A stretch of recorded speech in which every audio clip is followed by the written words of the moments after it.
Pedagogia e Performance Coral com a professora Suzana Igaiara. Suzana Cecília Igaiara Souza, um nome bem imponente. Ela é professora livre-docente do Departamento de Música da ECA USP, mestre em Musicologia e doutora em Educação. É bacharel em Composição e foi aluna de Gilberto Mendes, Willy Correia de Oliveira, Mário Ficarelli, e também em piano ela estudou na classe de Cláudio de Brito, bacharel em jornalismo, especialista no repertório coral e em música brasileira, com experiência como regente, preparadora vocal e pianista. Pesquisadora e orientadora na pós-graduação em musicologia e questões interpretativas, coordenadora do Comunicantus, Laboratório Coral do CMU ECA USP, e líder do Grupo de Estudos e Pesquisas Multidisciplinares nas Artes do Canto. É editora de obras brasileiras publicadas pela Music Alliance Publication e Sesc Partituras. Conferencista em eventos nacionais e internacionais, autora de artigos, organizadora de congressos e simpósios e de publicações sobre o canto coral. Então, com vocês, a professora doutora Suzana Cecília Igaiara Souza.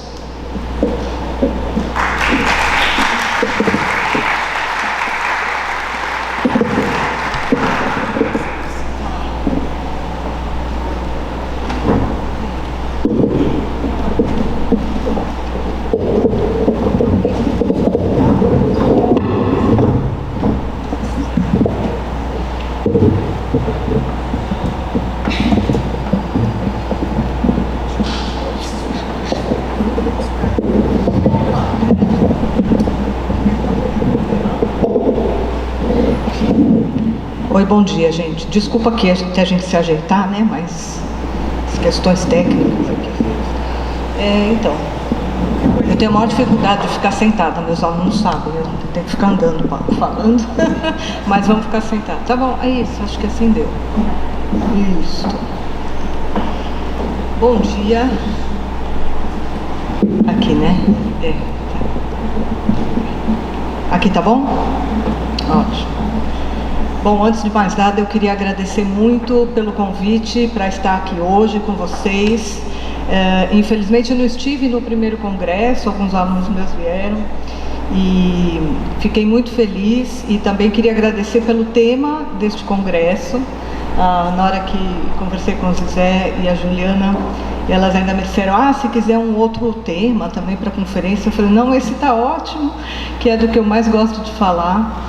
Então, queria agradecer muito a Maria José Chivitarese, Juliana Meleiros, ao FRJ como um todo. A gente ouviu aqui as falas tão importantes, né, das nossas autoridades aqui da universidade.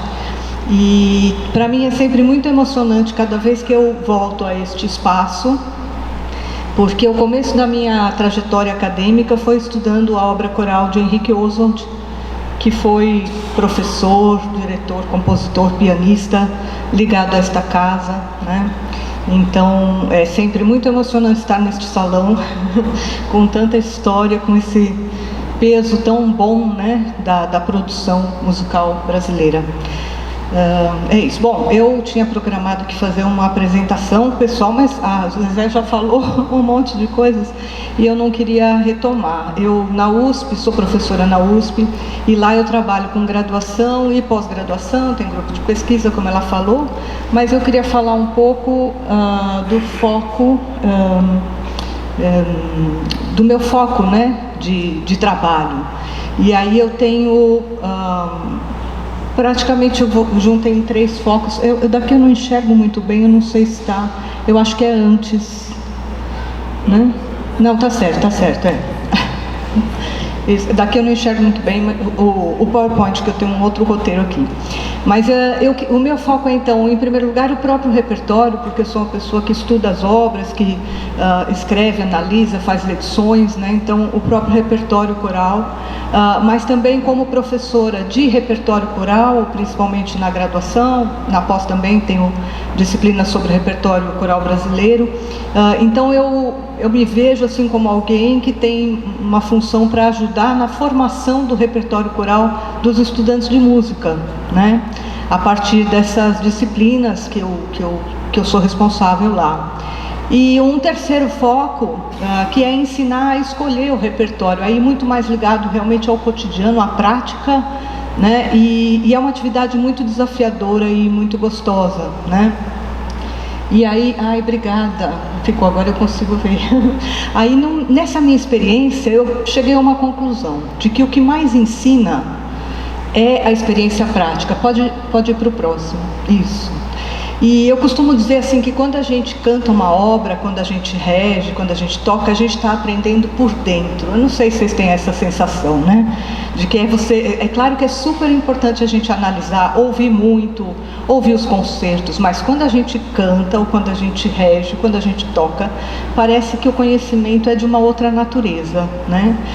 E por conta disso, eu acho super importante que a gente consiga diversificar na nossa formação as experiências práticas em canto coral, né? E claro que dentro das universidades, aqui na UFRJ, a gente também lá na USP, a gente procura ter o máximo possível dentro das condições de cada momento, né? De vários tipos de coro.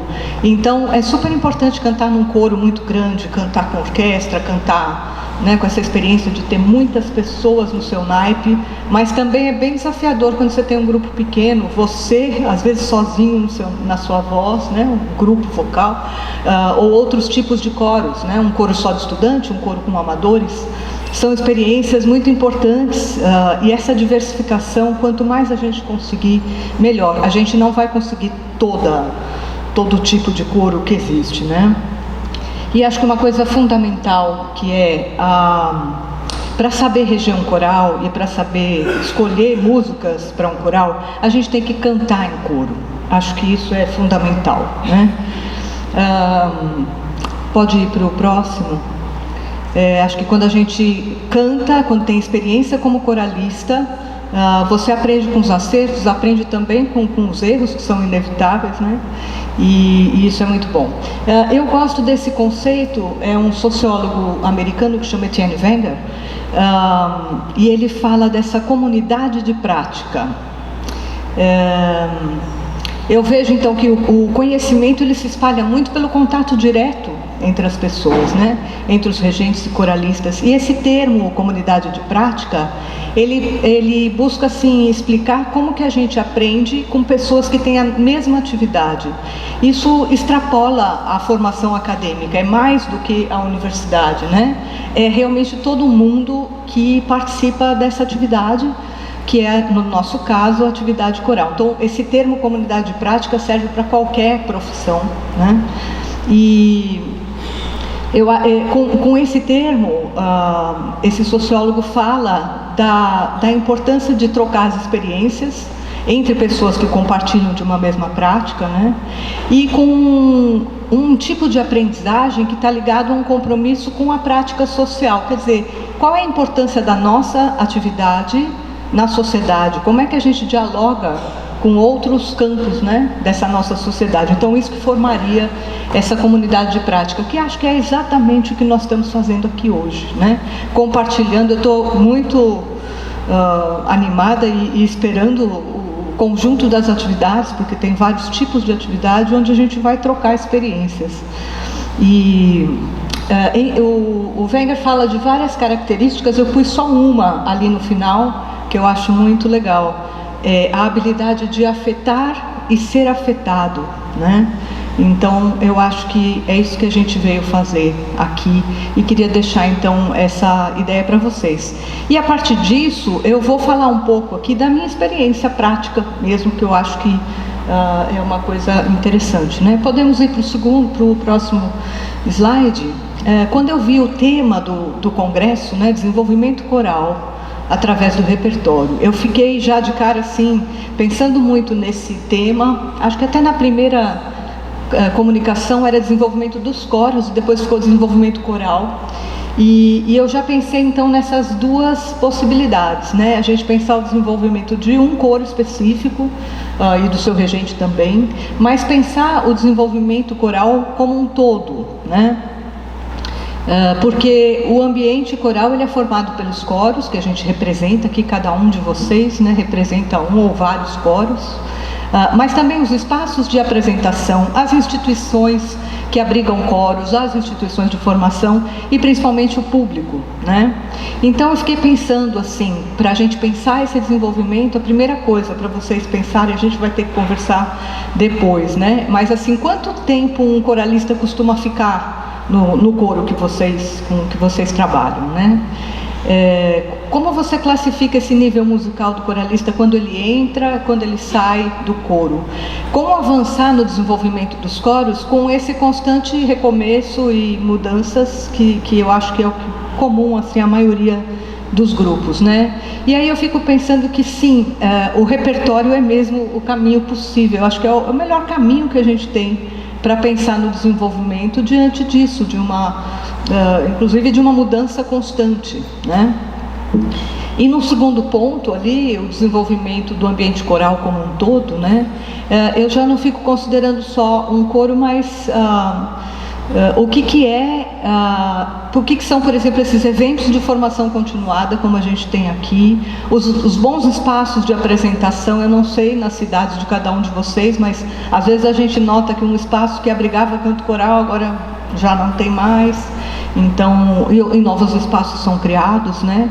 A instituição assim dos coros nas comunidades, na instituição na cidade, e que o coro consiga ser visto como um organismo cultural que é maior do que as pessoas que estão lá cantando. Uma coisa além, né? E um tema muito importante, daqui a pouco eu vou voltar nisso, é a programação de repertório de quem promove os concertos, que às vezes não é o próprio coro, né? E pode passar. Com isso tudo, eu gosto de pensar no repertório coral através de uma metáfora do universo. Eu usei isso na minha livre docência, a Maria José estava na banca, usei isso na minha apresentação, quer dizer, pensar o repertório como um universo que está em constante expansão, né? Nunca eu conheço o repertório. Não, você não conhece porque ele já mudou. Enquanto eu estou falando aqui, deve ter um monte de gente lá terminando um arranjo, fazendo uma composição, estreando uma obra, né? E nós estamos dentro desse universo, porque a gente faz parte, ou como performers, ou como professores, ou como produtores, criadores. E uma coisa é certa, a gente nunca vai conhecer todo esse universo, né? E então a escolha de repertório é uma ação muito importante. A gente sempre fala muito da responsabilidade do regente, que é enorme, porque em última instância é o regente que vai estar lá e propor, né, o que o coro vai cantar. E para desenvolver então um repertório a gente precisa de critérios, de estratégias, né? Mas o regente não está sozinho. Por exemplo, quando a gente recebe uma incumbência institucional, né? Hoje o hino nacional foi tocado ao piano, mas muitas vezes eu já participei das cerimônias que a gente tem que cantar o hino nacional, por exemplo, e às vezes outros repertórios. Um concerto que vai ter, não estava na sua programação, você tinha outra programação de repertório, mas surge, né, uma demanda. Então a gente às vezes tem que também, não é só o regente que escolhe o repertório, né? Às vezes tem essas questões institucionais e os nossos coralistas que podem ter ido assistir um encontro de corais e adoraram um determinado gênero de repertório que não é o que você está acostumado a fazer, não estava programado, mas as pessoas estão super entusiasmadas e às vezes você tem que acolher isso também, né? E o caso dos promotores de evento, que eu falei que ia detalhar. No ano passado, agora já estou até, retrasado eu acho, eu orientei uma pesquisa de mestrado que era sobre a programação de mulheres compositoras em coros profissionais da região sudeste. Então pegava, né, toda a nossa região, os coros profissionais, Por que os coros profissionais? Porque eles costumam ser um padrão, né, de referência que outros coros, outros regentes vão procurar, e esse tema das mulheres compositoras, eu venho trabalhando, entre outras coisas, também com essa questão das mulheres. E aí, gente, sabe quanto eu encontrei de cifra, assim, no final, no total? A gente estudou, foi Maria Rúbia Moraes Andretta, minha mestranda, a gente estudou de 2015 a 2021, né? Então, quanto por cento do repertório dessa programação tinha mulheres compositoras? Vou resumir aqui para vocês: 1,7%. Tudo isso. A gente sabe que é claro que a porcentagem é baixa também, porque para ter mulheres compositoras vai ter maior ênfase no repertório contemporâneo, né? Onde isso vai ser mais presente, já que a gente sabe que no repertório histórico a presença das mulheres como criadoras foi muito menor em outros períodos. Mas olha só como a escolha de repertório é uma coisa ampla, né, para a gente pensar. Então trouxe aqui um pouquinho disso para vocês. Pode passar. E aí, pensando então nesses critérios e estratégias para o desenvolvimento, entrando um pouco mais aqui no assunto, né? É claro que nos nossos coros a gente vai querer sempre desenvolver aquelas questões básicas musicais, ligadas ao ritmo, à melodia, à harmonia, timbre, né? E também as questões técnicas vocais, porque é lógico que o desenvolvimento técnico de cada um dos nossos coralistas vai permitir também a gente explorar mais repertórios. Eu coloco também a importância da dicção, pronúncia e compreensão dos textos. E enfatizo aqui a compreensão, tá? Porque muitas vezes a gente está cantando, em português todo mundo entendeu, mas cada um está entendendo uma coisa, porque a música depende muito de contexto, né? E às vezes a gente está fazendo uma canção de outra época, de outro lugar, e então é importante trabalhar isso, né? E aí eu acho que tem então esses 3 primeiros pontos acho que são, claro, acho que todo mundo concorda, né? Mas eu queria chamar a atenção para 2 outros pontos. Um que é a escuta. Acho que desenvolver a escuta dos nossos coralistas é muito importante, né? Eu não sei se vocês já ouviram assim, coralistas mais inexperientes, né? Às vezes nos coros amadores, quando ele chega para você e fala: eu não posso ouvir o outro naipe, porque se eu ouvir o outro naipe eu já vou me atrapalhar, tá? Então eu canto assim sem ouvir nada. E a gente fica desesperado, né? Porque a gente sabe o que acontece quando um coralista não está ouvindo outro naipe, né? A harmonia já abre inteira, começa a desencontrar, o regente fica desesperado. Então, a gente tem que trabalhar essa habilidade, que não é tão fácil, né? Estou falando da escuta aqui bem dentro do ensaio mesmo, né? Por exemplo, se a gente pensa em termos de repertório de maneira ampla, né? Todo o trabalho da construção da polifonia foi trabalhar essa escuta, né? Não estou falando que a gente tenha que fazer uma polifonia assim de Josquin des Prez, né? Super complicada, nem um moteto de Bach, né? Que exige aí um nível de leitura, de técnica, etc. Não, mas o procedimento polifônico, né? Se a gente pegar, por exemplo, uma canção super simples que tem no Guia Prático, que é O Anel, do Villa-Lobos, né? Eu adoro esse exemplo, porque tem uma voz que canta a sua melodia e aí ela fica com uma duração longa, enquanto isso a outra voz está cantando a sua melodia e fica depois, e aí elas cantam depois juntas, né? Em sequência. Então é um exemplo de desenvolvimento da escuta, um exercício para desenvolvimento da escuta maravilhoso, né? E que, aliás, essa melodia é retirada de Bach, do Villa-Lobos.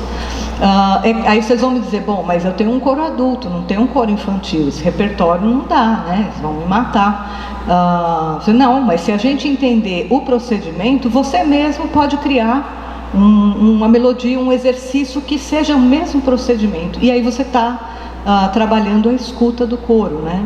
Então são coisas que às vezes a gente no dia a dia a gente está sempre correndo atrás de resultados, e às vezes uma coisa simples que saia do nosso comum vai realmente ajudar, tá? Eu vou insistir um pouco nesse ponto. E eu queria falar do desenvolvimento da performance.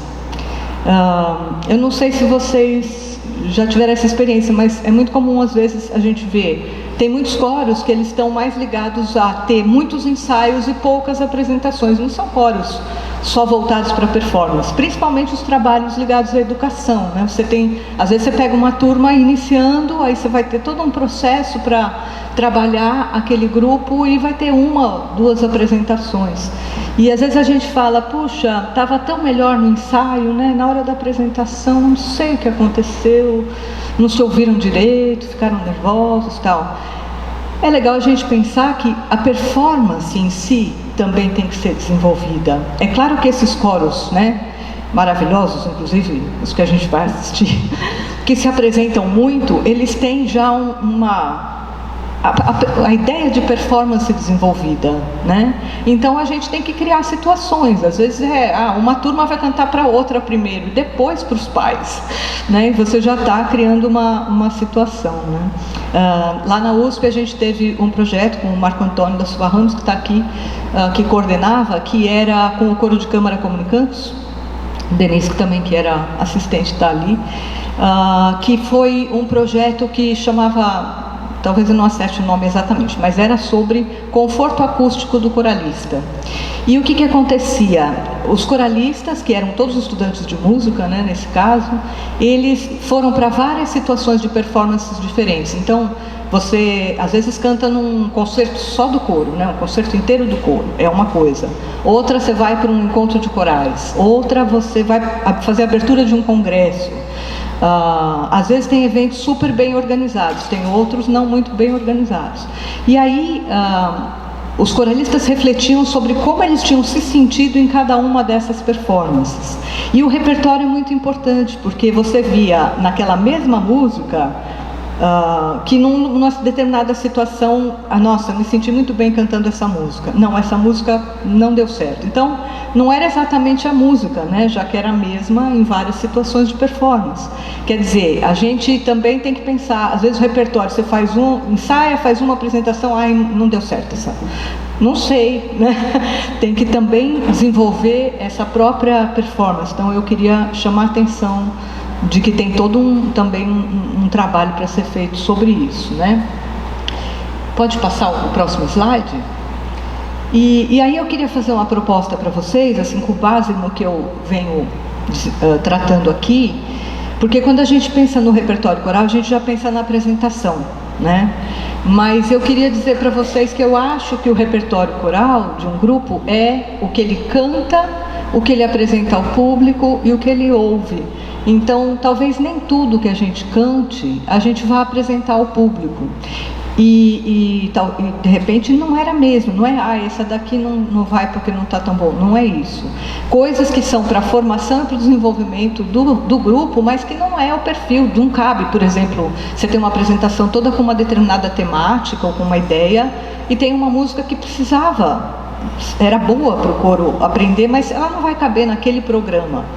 Então, que a gente pudesse diferenciar. E ouvir, eu não estou falando de mandar pelo WhatsApp um vídeo que eu, sinceramente, eu particularmente recebo assim uns 20, 30 por dia, que eu não consigo ouvir. Não é isso, porque eu acho que isso também as pessoas já não, né, às vezes não ligam tanto. Mas criar situações de audição conjunta, pode ser ao vivo, um outro coro, pode ser uma gravação de referência, pode ser a performance do próprio coro, né? O repertório é muito amplo, então a gente tem que ampliar a escuta e o conhecimento dos coralistas também por aí, né? Podemos passar. E aí, como cada coro tem um perfil, tem uma definição, também tem intrinsecamente um limite, né? A gente não faz tudo, né? E eu queria chamar a atenção para vocês de que alguns grupos muito profissionais, às vezes têm um repertório extra que não é o perfil das apresentações normais dele ou da função mesmo daquele coro, né? Por exemplo, o coro do King's College de Cambridge, que é um coro super celebrado, eles se apresentam, gente, todos os dias. É dentro de um culto, né? O Evensong, que é o final da tarde, assim, na Inglaterra, mas se apresentam todos os dias. Então, aquilo que eu falei da performance, né? Imagina alguém que está sempre se apresentando. Só que é um coro ligado a um culto religioso que tem um repertório necessariamente voltado para isso. No entanto, esse coro costuma fazer viagens, ou às vezes fazer gravações, né, com outro repertório. Então, se vai cantar na China, eles vão aprender uma canção ali chinesa para interagir, e com isso eles estão também desenvolvendo outras coisas, né? A gente trabalhou com um grupo de Cambridge, um outro coro que topou fazer um disco só de música brasileira, chama Romaria, tem aí nas plataformas de streaming, né? Foi um projeto que, para eles era totalmente novo. E aí trabalharam junto com a gente, que estava lá, até estávamos dentro do estúdio gravando, né? Então, por que eu estou dando esses exemplos? Se até um coro super profissional busca um outro repertório para se desenvolver, a gente pode pensar nisso também, né?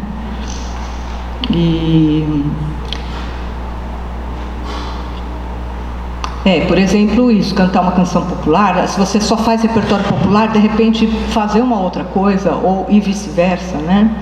E eu acho que assim, os projetos diferentes, eles ensinam muito. Uma vez, o coro com que eu trabalhava, eu e o Marco, o coral do Museu Lazar Segal, a gente fez um programa que chamava Torre de Babel.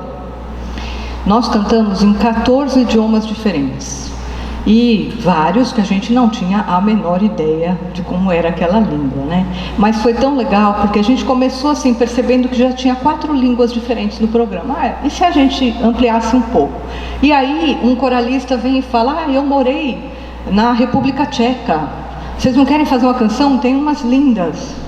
Vamos! Gente, foi muito divertido, porque é um idioma tão diferente, e aí a gente aprendia como cantava, como pronunciava, e pareciam coisas que não eram, então a gente ria o tempo todo, foi muito bom. E aí a gente, por exemplo, foi cantar na festa finlandesa em São Paulo. Eu nunca me imaginei cantando na festa finlandesa, inclusive o lanche, gente, não vou nem contar, era maravilhoso, tinha arenque assim no lanche para os coralistas, uma coisa de louco, né?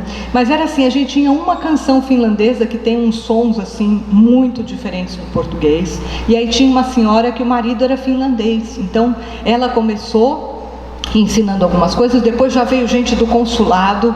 Olha, foi uma coisa incrível. Na festa a gente aprendeu mais canções, né? Só para dar um exemplo. E esse projeto, às vezes as canções, por exemplo, as canções finlandesas, pensar em estrutura, eram simples, tá? Melodia simples, uma harmonização tradicional, não era nada assim que exigisse, né? A tcheca já era um pouco diferente, mas a gente aprendeu tanto, porque não era só aprender sons, cantar sons que a gente não imaginava no nosso aparelho fonador, né?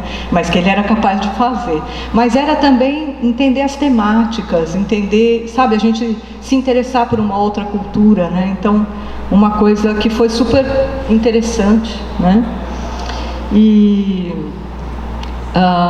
Bom, e aí se a gente vai pensar em desenvolvimento, a gente vai precisar de estratégias, né? E eu queria chamar a atenção para uma característica da música, que é a simultaneidade, certo? Que é o que a gente mais gosta, né?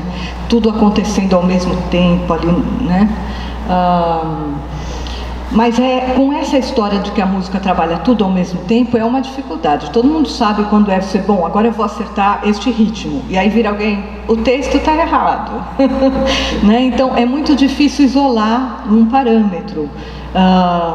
Mas eu queria dar um exemplo alguns exemplos para vocês, né?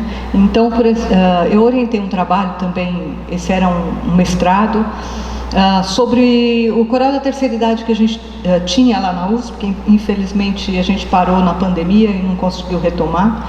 Mas esse coro era um coro muito interessante, eu aprendi demais com esse coro, porque era um coral de terceira idade com uns 60 integrantes, um coro grande, com muita gente que tinha estudado música. A gente fez, nesse mestrado, a gente foi fazer um levantamento e descobrimos que tinha uma grande quantidade de pessoas que tinham estudado música, eles eram muito exigentes, eles cuidavam do que eles achavam que era a qualidade do repertório, eles queriam fazer coisas desafiadoras, e a gente ia, mas claro que também tinha as características da voz nessa fase da vida, né? E a gente foi, por exemplo, identificando nesse mestrado, depois, se vocês quiserem, da Letícia Krieger. Olha, eu nem contei para o Marco, a Letícia foi na USP ontem e queria visitar a gente. porque ela já se formou, né? E ela estava no avião. Falei, Letícia, eu estou entrando no avião. Me mandou até uma foto lá. Mas aí ela identificou junto comigo algumas questões que eram mais difíceis para este coro. Eu vou listar aqui rapidamente. Uma, notas longas. Então, quando tinha durações assim muito longas, a manutenção desse som não era a coisa mais fácil para o público da terceira idade. Então, quando tinha músicas com notas longas, a gente tinha que pensar muito, né, numa estratégia aí. Outra coisa, saltos, muitos saltos seguidos. É uma dificuldade técnica, mas talvez também uma dificuldade de memória, né? Uma coisa que a gente se engana muito eu vou pôr essa música aqui que não tem nem texto, então vai ser super fácil. Não vai ser não, porque o coralista leigo seguia muito pelo texto, né? Então quando você tem só boca que usa, tem um determinado ponto que as pessoas já se perderam, e quando tem isso com várias vozes pode ser complicado. Então a gente percebeu, música sem articulação de texto era muito difícil. Outra coisa que, vou fazer um arranjo, aí da primeira vez eu faço aqui e aí a melodia sobe. Na segunda vez eu faço igual, mas aí muda só uma notinha. Gente, se é muito pouca mudança, não faça, vai. Porque vai ser uma dificuldade para a gente ensaiar isso, né? Então, pouca mudança, não quer mudar, muda mesmo, né? Por uma notinha aqui, tá, uma duraçãozinha, é uma dificuldade isso, né? E outra coisa que também a gente se engana é quando você tem, por exemplo, todo mundo vai junto ali, tudo mesmo ritmo, texto, só que aí as pessoas se perdem na própria melodia. Então, frases que não tenham autonomia, né, das vozes. Aqui já estou dando dicas assim para os arranjadores, compositores, tá? Para a gente ampliar nosso repertório. Elas são difíceis, né? Então, resumindo, eu não falei de uma música específica, mas lá na dissertação ela analisou todo o repertório que a gente trabalhou. Então, se a música tiver essas características, vai ser mais difícil para esse perfil de público, né? Um outro exemplo, teve um coro que a gente manteve lá na USP, que chamava Coral Oficina. Ele era um coro de iniciação para quem nunca tinha cantado, inclusive muita gente que chegava, eu sou desafinado, eu isso, eu aquilo. E alguns realmente não tinham nenhuma experiência, né? E aí a gente tinha um naipe de baixos, o repertório que a gente fazia era muito simples, mas era um repertório coral a várias vozes, foi uma coisa que a gente quis ir por esse caminho. E aí, num determinado ponto, os baixos eles se perdiam muito nos arranjos. Às vezes você tinha poucas notas ali, mas tinha que entender a função harmônica e eles não tinham essa capacidade desenvolvida, né? E a gente percebeu que a gente precisava pôr os baixos para cantar melodia. Eu sei, gente, eles têm que cantar melodia, porque eles não se sentiam cantando, né? É muito estranho isso, mas acontece. E aí a gente ficou procurando tal e trouxemos uma canção antiga, que é Rodrigo Martínez, que eles eram os protagonistas, né? E isso ajudou todas as outras obras do repertório, porque eles conseguiram desenvolver ali essa capacidade melódica, né?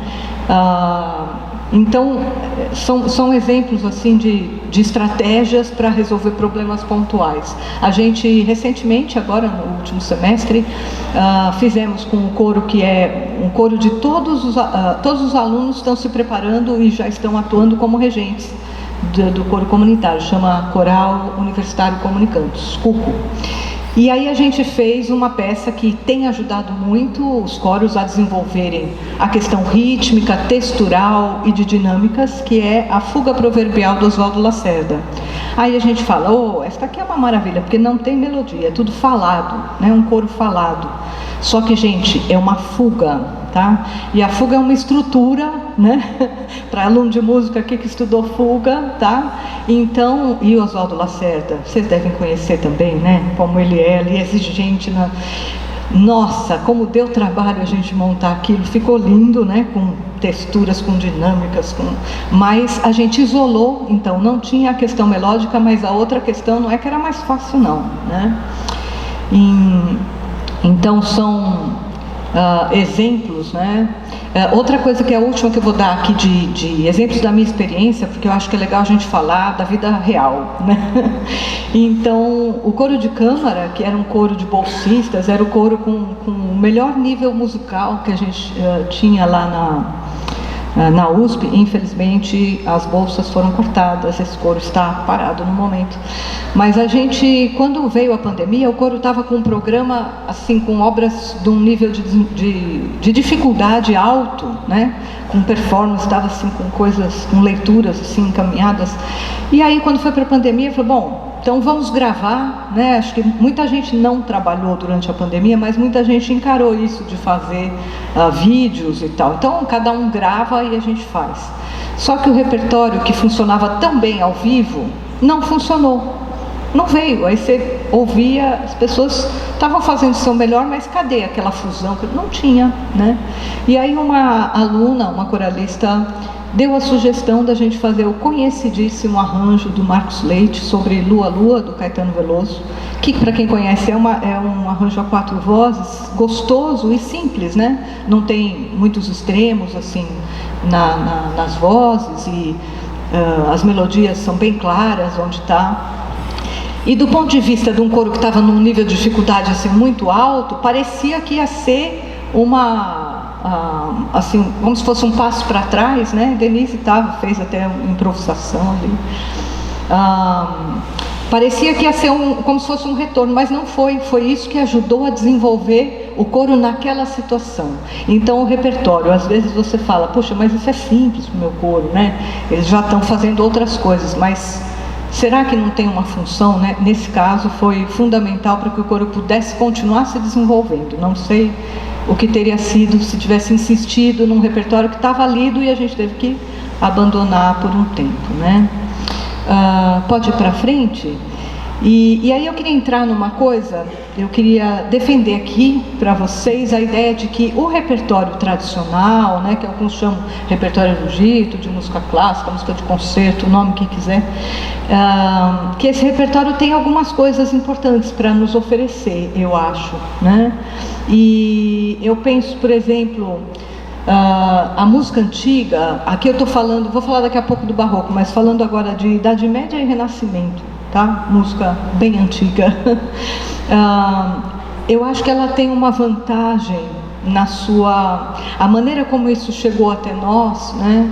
As formas de registro dessa produção, elas tinham muitos limites, né? Então, por exemplo, não tem uma indicação de dinâmica, às vezes nem o texto. Você pega várias edições da mesma música e cada um coloca o texto de um jeito. Tem gente que faz com instrumento, tem gente que faz sem instrumento, com um tipo de voz, com outro, com solista, com grupo. É tudo muito aberto, tem muita discussão entre os pesquisadores, né? Mas a verdade é que é tudo muito aberto. E por isso mesmo, eu acho que é um repertório incrível para a gente trabalhar, porque a gente pode criar a versão do nosso coro, né? E isso é muito bom. Então a gente, quando estava também na pandemia com o Coral Escola, a gente pegou esse Passelágua, que é muito, muito, muito simples. Muito simples. Com vozes, né? Mas muito simples.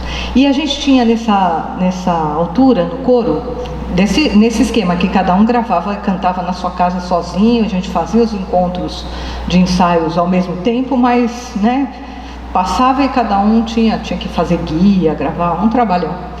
E a gente tinha nesse momento 2 flautistas, uma que tinha sido estudante de música, mas já em outra fase da vida, já mais velha, tal, tinha uma boa flautista, e tinha um aluno da licenciatura que tocava flauta doce muito bem, acabou de se formar. E aí a gente começou a pensar num projeto de fazer um arranjo com instrumentos e tal. Ficou muito legal porque o Lucas de Bortoli, ele gravou várias flautas, né? Então ele gravava uma, outra, até montou um vídeo ele reproduzindo, tocando várias flautas. E então a gente desenvolveu também questões estéticas desse repertório, da questão de timbre, né? Foi muito legal. No Cuco, que eu já contei para vocês, também recentemente a gente foi fazer um concerto em homenagem ao Klaus-Dieter Wolff, que foi o primeiro professor de regência lá na USP. E aí a gente resolveu fazer o primeiro concerto que ele fez lá, né, as obras do primeiro. E entre elas tinha essa Pavane no Arbo, que muita gente deve conhecer. E foi super importante. Para alguns alunos foi a primeira vez que cantaram em francês, né? E aí já era uma outra fase, porque o Klaus, quando fez isso, o Marco era estudante, né? Aí depois o Marco estava fazendo com a experiência que ele tem hoje com os alunos, então foi Inclusive os alunos deixaram ele sair mais da frente do coro, nem era para ele reger esse coro, mas foi uma experiência super legal de voltar num repertório que estava na origem do canto coral lá na USP, e foi uma renovação, né? Então é muito bom. Então acho que esse repertório tem muita coisa a oferecer e tem muito material aí disponível. A gente vai falar depois sobre isso, né? Pode passar. E aí, se a gente pensar também, por exemplo, no repertório barroco, né? A gente às vezes fala, nosso coralista, eu preciso desenvolver melhor o pulso com esse coralista, o pessoal não está acostumado a cantar em coro e tal, né? Gente, período barroco, características, regularidade métrica, definição da tonalidade, né? Aquela certeza de um ré maior, assim, né? As dinâmicas são feitas muito mais por contraste, então forte o piano, as diferenças de massa. Então, para quem ainda não tem o controle de sair do fortíssimo, fazer um pianíssimo, que é um negócio tecnicamente difícil, o conceito de música polifônica e música homofônica, né? Eu não estou falando em fazer também o Bach e o Handel mais complicados, não. Está cheio de compositores nesse período com obras simples também, tá? E principalmente essa ideia de mover os afetos. Então, se a música está trabalhando o amor, é aquilo, né? Aí depois eu vou trabalhar a dor da perda, é um sentimento. Então isso, para trabalhar a expressão, eu acho incrível. E eu acho que a gente não tem explorado isso muito, sabe? E pode passar. E outra coisa ainda por exemplo, no repertório contemporâneo, né? A gente tem muitas coisas no repertório contemporâneo que fugiu da escrita tradicional, né? E com isso criou outras formas de comunicação mais direta, assim, com o coro. Estou também vendo a Denise, que eu orientei no mestrado ali com a obra do Lindenberg Cardoso, né? Então tem muitas coisas do Lindenberg, ele vai falar assim: canta a nota mais aguda que você consegue. Para um coralista iniciante, que ainda não sabe, às vezes, dominar a própria voz, nossa, é uma delícia, porque ele vai poder cantar com liberdade, sem medo de errar, e tem muita coisa de improvisação, então também onde não tem aquele certo e errado, né? E por que a gente não usa mais isso para começar? Até a ideia de indeterminação, de não ter uma nota, né, claramente definida, você tem um contorno, sobe e desce, por exemplo, isso pode ser muito bom para começar, com crianças e com adultos, né? Também o nosso repertório brasileiro, aí, claro, acho que talvez até mais próximo de todo mundo, né? Por exemplo, os arranjos trouxeram um incrível desenvolvimento para o canto coral, uma ampliação de público, de repertório, de coralistas, né? E já nos compositores brasileiros é um pouco mais difícil, eu acho, a gente conhecer, né? Por exemplo, a gente ouve muito isso, é claro, na universidade, a gente sabe que os compositores existem e a gente inclusive toma café com eles o tempo todo, né? Mas dependendo do lugar onde você está, a gente, mas compositor vivo assim, tem, né? Então é um repertório que está mais distante às vezes das pessoas, então a gente teria que ir atrás, né? Falei das mulheres, repertórios, por exemplo, a gente tem uma música tradicional e popular no Brasil que já tem canto com várias vozes, né? Tem solo e resposta. Será que a gente está usando isso para desenvolver nossos coros, né? E essa ideia, por exemplo, do canto coletivo, que ainda não é um canto coral, será que isso ajudaria a desenvolver, a começar talvez a ampliar a ideia de canto coral, né? De fazer as pessoas cantarem? E assim, claro que já existem iniciativas assim, tá? Mas a gente lembrar disso, né?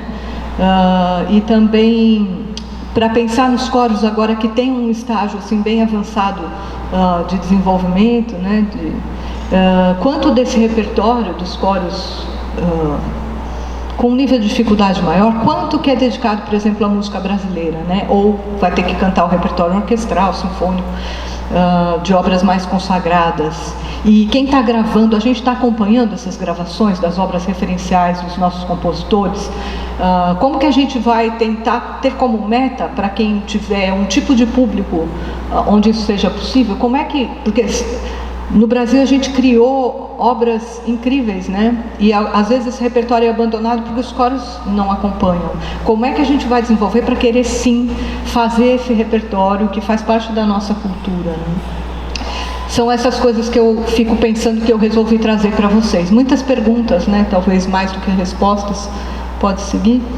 E aí vem este dilema.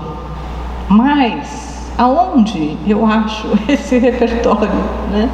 E aí sobre isso a gente vai falar à tarde para quem estiver no grupo de estudos, né, sobre pesquisa em repertório coral, a gente vai falar disso. Então é claro que a formação universitária traz muita coisa, e dentro dessa formação as universidades têm produzido e-books gratuitos com repertório. Acabou de sair um de música do Pernambuco, tem coisa no Rio Grande do Sul, né?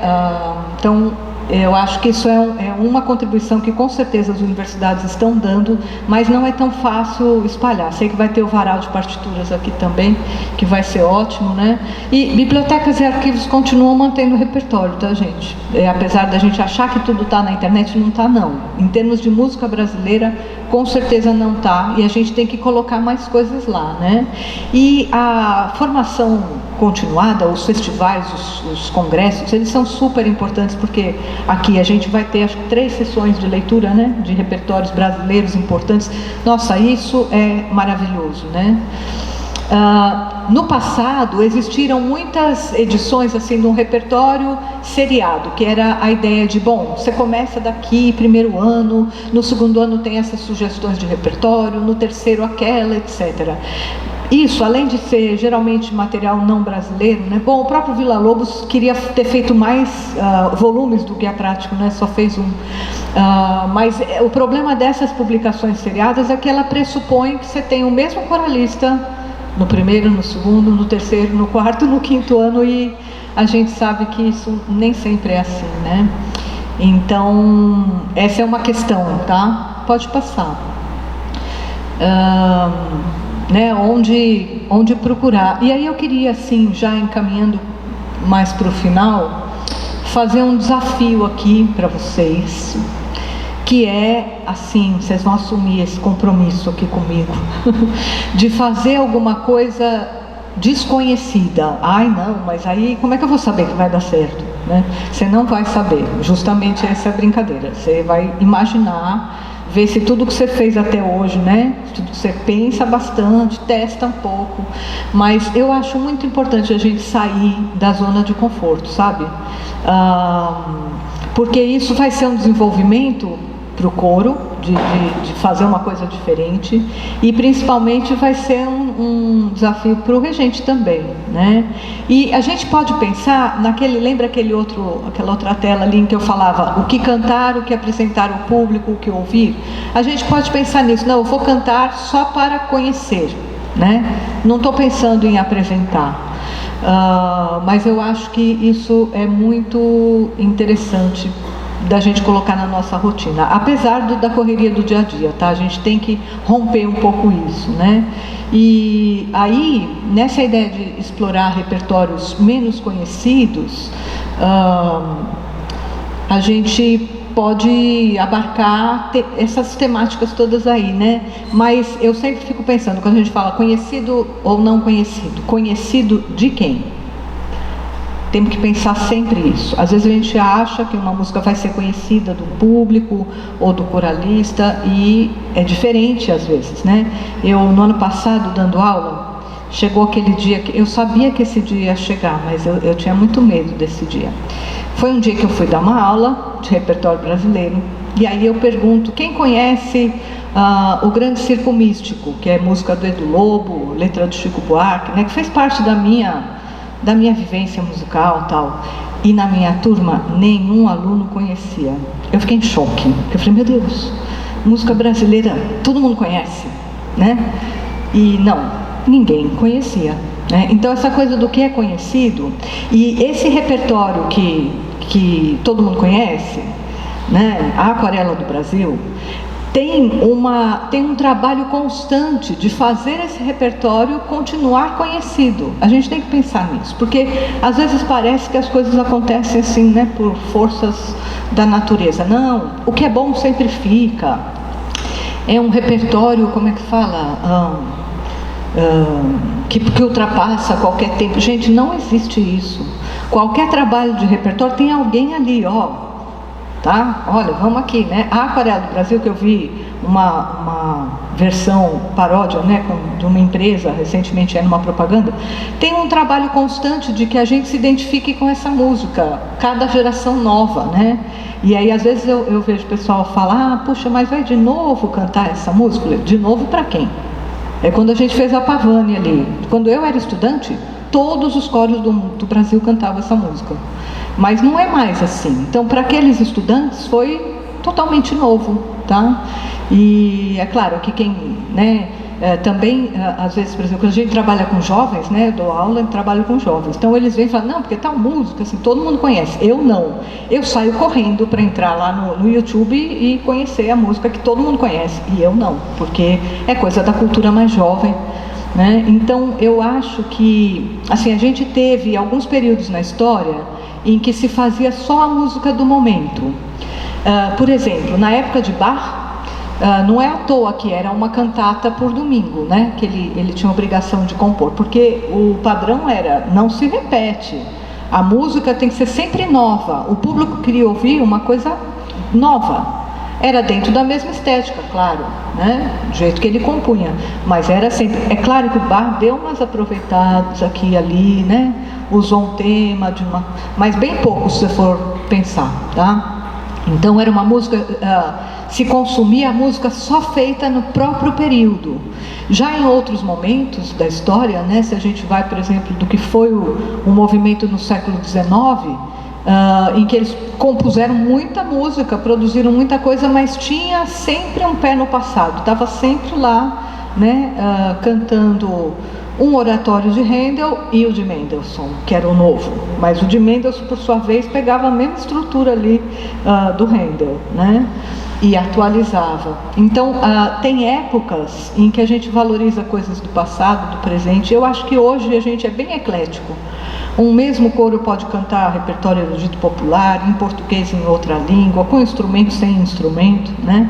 Então a gente devia aproveitar isso. Eu acho assim, no Brasil, o grande repertório que se pratica hoje, a maioria, né, eu acho, dos coros, trabalha com um repertório de arranjos de música popular, que inclusive tem todos os níveis de dificuldade, né? Você tem das coisas mais simples a coisas super elaboradas em termos de arranjos de música popular, né? E o Brasil sempre foi um país coral, né? Nem sempre assim a gente teve o apoio, o patrocínio, o suporte que a atividade merecia, mas se você for pensar, né? Mesmo a gente, quando fala canto coral, pensa às vezes muito num padrão. Eu vejo muitas pessoas discutindo, mas isso é uma cultura europeia, né? As nossas comunidades indígenas, todas têm canto coral, né? Canto coletivo, canto conjunto, muitas vozes cantando, isso também é parte do nosso desenvolvimento, né? E se a gente for pensar também, na época do Brasil Colônia, por exemplo, eu tenho meu amigo Paulo Castanha, musicólogo, professor da Unesp, ele sempre enfatiza muito que a música do século XVIII, em Minas Gerais, por exemplo, né, ela era toda praticada por descendentes de africanos, né, compondo, tocando, regendo. Então, apesar de fugir da cultura original, né, eram populações que tinham sido cristianizadas, mas faziam parte, era uma música feita por músicos negros, né? Ele sempre fala disso, uma prática, e a gente às vezes nem conhece essa parte da história e do repertório. E, por exemplo, antes mesmo do Villa-Lobos implantar o canto orfeônico num panorama nacional, né, em vários estados já tinha esse canto, buscando o canto escolar, o canto também com trabalhadores, porque era essa a ideia, né? Então, eu acho que o repertório coral brasileiro sempre foi muito forte, né? E, por exemplo, na música dos compositores que a gente chama do campo erudito, etc., eu acho que tem alguns complicadores com relação a direitos autorais, né? A publicação, tal. É mesmo um repertório, às vezes, mais difícil, mas que vale a pena. Mais difícil, assim, as condições para a gente conseguir praticar. Mas a gente, aqui está cheio de gente que faz isso, né? Vendo Zezé aqui, Dani ali, Marco, tem outros que eu não estou vendo, mas existe um trabalho do ambiente coral de manter, de dar suporte e de continuar a fazer a gente conhecer esse repertório, né? E eu acho que o repertório erudito talvez ele sofra duas vezes, porque no ambiente da música de concerto, pensar assim nas bienais, nas programações das grandes salas, se privilegia o repertório instrumental, né? Sinfônico, camerístico, e mesmo no repertório de câmara vocal, tem uma separação, às vezes, do canto coral e o canto solista, que é uma pena, né? É claro que tem projetos que ultrapassam isso, né? A gente, lá na USP, no semestre passado, o Marco regeu umas peças das valsas do Brahms com coro. Então, uma parte do programa foi com coro e outra com solistas, já que é um repertório que permite essas duas possibilidades. Então, foi muito bom unir isso, né?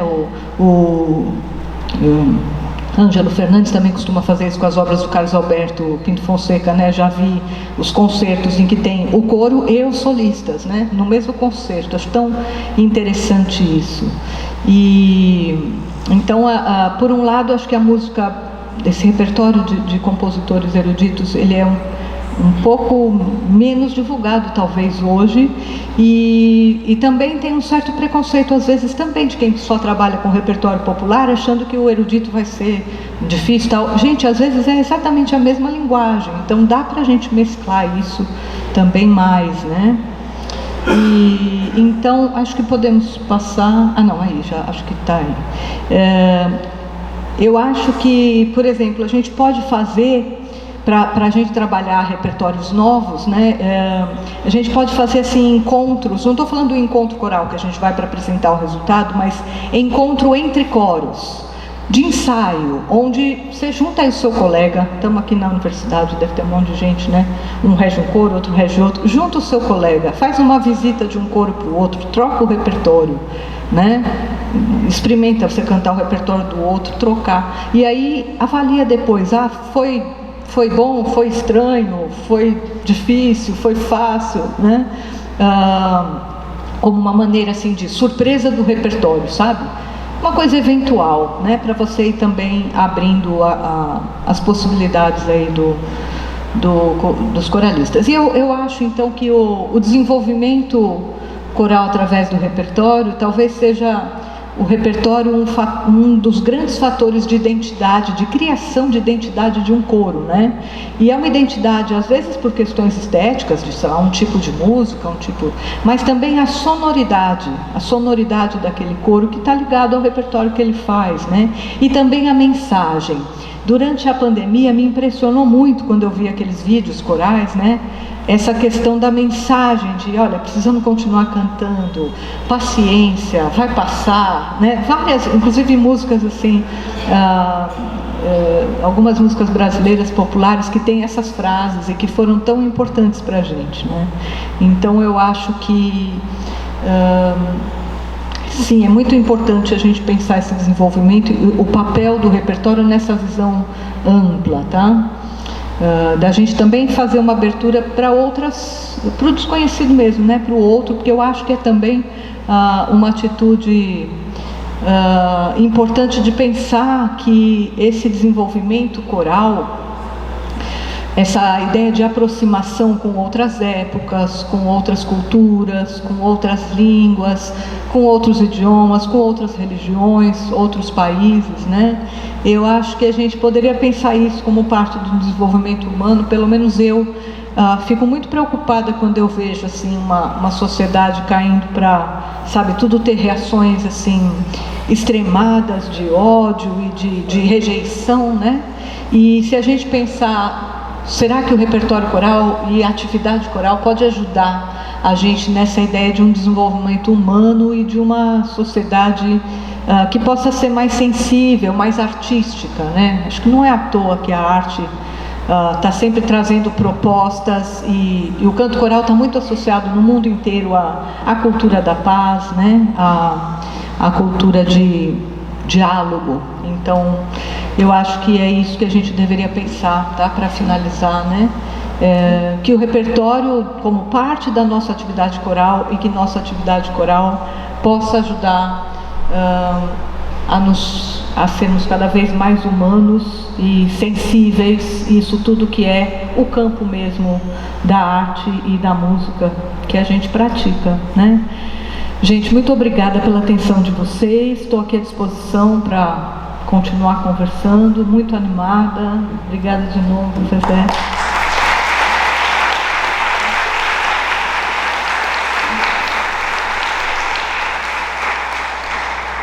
Gostaria de agradecer a Suzane, né, essa palestra maravilhosa, que muito engrandeceu aqui o nosso congresso. E abrir um pouquinho para perguntas, né? Quem tiver, quem desejar fazer alguma pergunta a Suzane, esse é o momento. É só levantar aqui, levantar a mão, eu não estou vendo. Isso, vem cá. Vem aqui que eu te passo o microfone.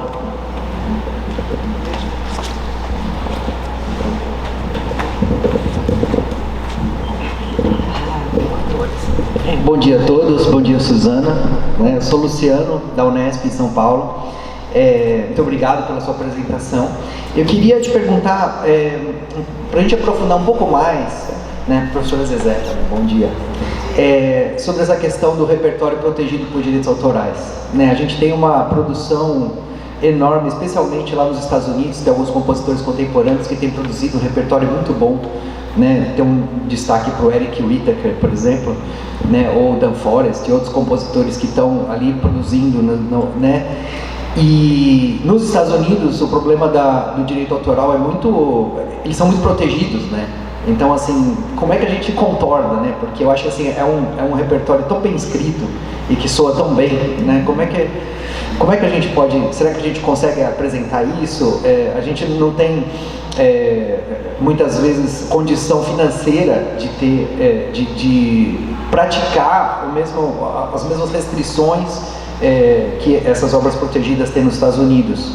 E será que a gente nas universidades e nas instituições de ensino de música em geral, a gente é garantido por lei que a gente possa usar esse material sem precisar pagar esses direitos, né? Se puder comentar um pouco sobre isso. Obrigado. Obrigada, Luciano. Bom, é uma questão bem ampla e eu vou voltar um pouco em um outro tema para chegar a isso. A gente no Brasil às vezes se fala muito da ideia de economia criativa, etc e tal, né? De que as artes, a cultura são parte de uma economia e que deveria gerar. Eu fico pensando assim, para os meus alunos que são compositores, né, arranjadores, eles adorariam poder ter um pagamento por ter feito uma obra que funcione bem com os grupos e que pudesse então ter um retorno, né, poder trabalhar com isso realmente, que isso fosse visto como um trabalho. Na nossa situação, você tem razão, a gente tem muito problema com não ter verba para repertório. Teve uma vez na USP que a gente resolveu pedir assim, uma verba para comprar a partitura. Nós recebemos uma gargalhada, entendeu? Não tem. A questão de estar protegida, de ter possibilidade de fazer a obra sem pagar, a gente tem que entrar em contato. Assim, na sociedade americana, os coros compram. Uma vez eu fui para lá, a gente foi para fazer várias visitas e eu fui ver vários tipos de coros. Num dia eu fui assistir um coro de uma cidade de interior, um coro de uma igreja. E quando chegamos para o ensaio, nos bancos da igreja tinha para cada coralista uma partiturinha ali, impressa, comprada, bonitinha, custava $1 e pouco o que é pouco para eles, né? Cada coralista tem o seu material original, não tem cópia, não tem PDF, tá? Isso estava previsto na verba, gente. É normal, eu vou fazer uma atividade, o que precisa? Precisa de cadeira, precisa de água, precisa do funcionário, precisa da limpeza, precisa da partitura, precisa do... entendeu? Era normal. Pra gente, a partitura é só um papel, né? Então, eu acho que a questão dos direitos autorais, eu não sei se a gente vai conseguir escapar dela, porque num mundo que vai ficando mais globalizado, né, numa coisa... quando a gente sai para fazer repertório brasileiro nos Estados Unidos, eles perguntam, em que editora eu tenho que comprar o material? E a gente fica constrangido em dizer, não tem editora. Mas então como é que eu faço? Bom, quando é um compositor, então entre em contato direto com o compositor. Quando é um outro material mais antigo, não paga nada, é só fazer um xerox. Mas como assim? É assim. Então eu acho que aí tem uma coisa dupla, tá? Eu estou devolvendo a pergunta assim, acho que do nosso ponto de vista, sim, é muito importante poder fazer as obras do ITA, que eu também acho maravilhosas e tal. Eu recomendaria entrar em contato com a editora, avisar que é um projeto universitário, por exemplo, ou gratuito, sei lá, que se existe alguma forma de ser liberado dos direitos, porque isso existe. Nos Estados Unidos, tem uma legislação, tem algumas edições que são feitas, que são ou mais baratas ou até gratuitas para situações de ensino, né? Então seria isso, e acho que a gente tem que diferenciar o ensino da performance. Então, por exemplo, em termos de ensino, a gente usa as partituras, né, que a gente compra, eventualmente mostra ali, mas é diferente da performance, principalmente se tiver um ingresso pago, né? Então aí eu acho que o compositor deveria ser remunerado, tanto quanto os músicos, quanto os funcionários. Mas é uma questão realmente bem ampla, né? Então eu acho que assim, como é que a gente pode contornar? Tentando entrar em contato eu sempre falo, acho que seria legal a gente ser legal, né? Legalizado. E às vezes a gente fica numa situação constrangedora de só reproduzir. E eu acho que, não sei se isso vai terminar aparecendo no Congresso, mas é urgente a gente criar alguma coisa, algum contato, algum diálogo assim, com compositores e arranjadores e como eles se sentem, porque muitos compositores, eles... qual é o projeto? É isso? Não custa nada, não vou cobrar nada. E em outros projetos, que por exemplo, coros profissionais que pagam todos os compositores do mundo inteiro, por que não pagar o brasileiro? Por que o brasileiro tem que dispensar, né?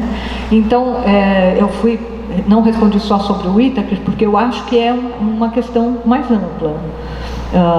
E eu acho que no caso dos compositores que a gente quer fazer, que são compositores contemporâneos, é super importante fazer compositor contemporâneo. Então teria que explicar e ver. A gente já teve, por exemplo, na USP, teve portaria do reitor de que a gente poderia tirar cópia de material protegido para fins educacionais. Tem uma portaria, eu tenho essa portaria na minha pasta ali, né? Mas sabe, acho que a gente tem que sempre pensar nesse contexto, né? E penso que é uma atividade que é fundamental, não estou falando de repertório, né? Fundamental. E publicações, né? A gente não consegue, até tem agora um pouco mais de editoras tentando ter um catálogo coral, né? De publicações. Tem os próprios compositores e arranjadores que disponibilizam às vezes trabalhos, alguns gratuitos, alguns por encomenda, por exemplo, isso aqui é tudo gratuito. Você quer um arranjo para o seu coro? Me contacta, a gente combina, né? Então, são coisas, tá? Desculpa se eu acho que eu ampliei um pouco, mas são as coisas que vêm na minha cabeça. Bom, mais alguma pergunta? Mais alguém?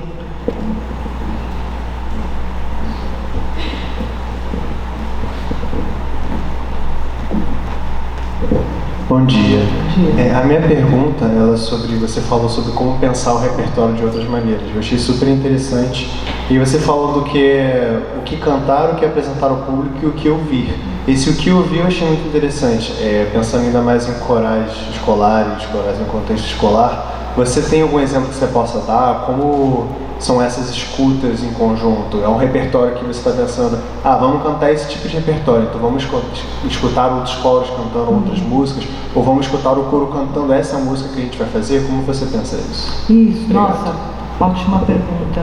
Eu acho que, por exemplo, se a gente pensa num coro escolar, né, como você falou, vamos supor que você vai fazer um arranjo de uma determinada música, a gente pode ouvir não exatamente a mesma performance, porque pode levar os estudantes a acharem que eles têm que imitar alguém, mas, por exemplo, se é uma coisa que tem um cantor, ou tem uma versão só com instrumentos, ou ter a mesma música cantada por duas pessoas diferentes, aí vai ter andamento diferente, aí você vai construir a performance do seu grupo, levando em consideração aquilo. E também trabalhar, eu acho que a escuta, assim, de exemplos, né, que você vai escolher, eu acho que ela trabalha um pouco do parâmetro que a gente tem, né?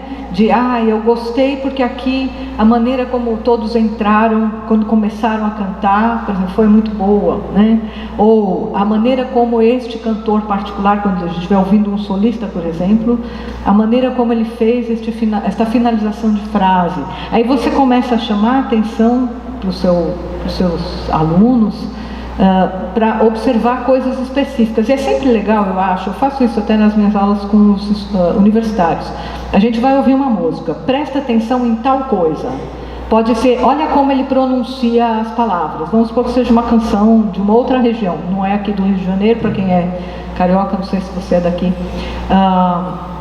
Vou ouvir um sotaque do Rio Grande do Sul, né? Olha como ele pronuncia. E nós vamos fazer como ele, nós vamos fazer diferente. Sabe, porque a escuta não é para você imitar, é para você ouvir alguma coisa e criar a sua a partir dela. Então, eu penso em, por exemplo, essas possibilidades. Bom, mais alguma pergunta?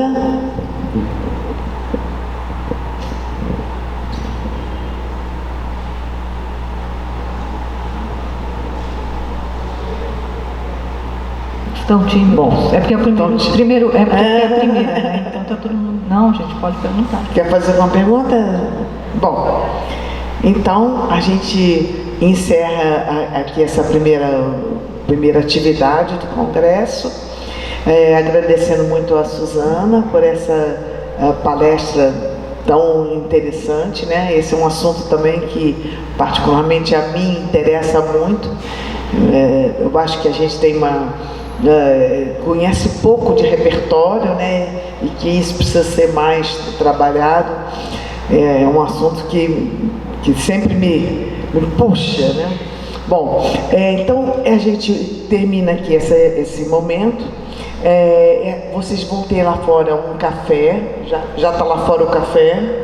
Isso, é um cafezinho só, nada muito complexo.